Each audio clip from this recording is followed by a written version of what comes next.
bagaimana deposito benar-benar bekerja saat inflasi naik, kenapa banyak orang masih menganggap deposito aman, dan di sisi lain, bagaimana sawah atau tanah bisa berubah nilai di tengah krisis. Deposito, aman atau hanya terlihat aman?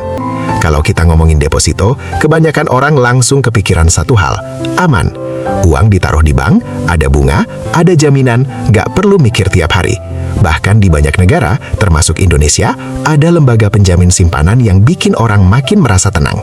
Secara permukaan, ini memang sistem yang rapi. Tapi sekarang kita coba pelan-pelan bedah. Apa yang sebenarnya terjadi di balik itu? Uang yang kamu taruh di deposito itu nggak cuma diam di bank. Uang itu diputar lagi oleh bank ke banyak hal. Kredit, pinjaman, investasi, dan aktivitas ekonomi lainnya.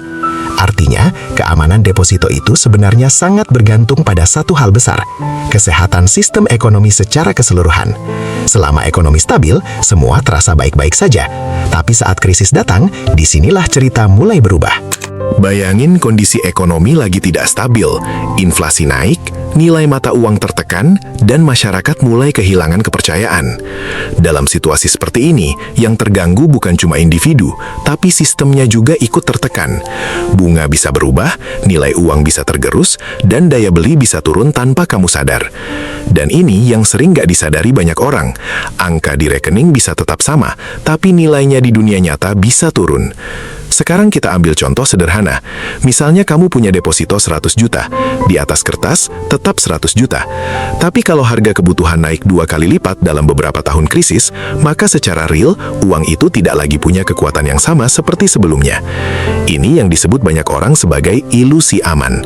Bukan berarti deposito itu buruk, tapi dia sangat bergantung pada stabilitas sistem yang ada di belakangnya.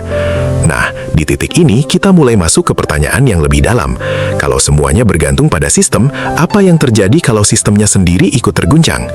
Dan disinilah banyak orang mulai sadar kenapa sebagian orang mulai melirik aset yang lebih fisik, seperti tanah atau sawah. Deposito punya satu kelebihan besar yang nggak bisa diabaikan, likuiditas dan kemudahan.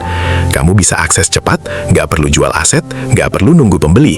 Dalam kondisi normal, ini sangat powerful. Masalahnya adalah, kita nggak selalu hidup di kondisi normal.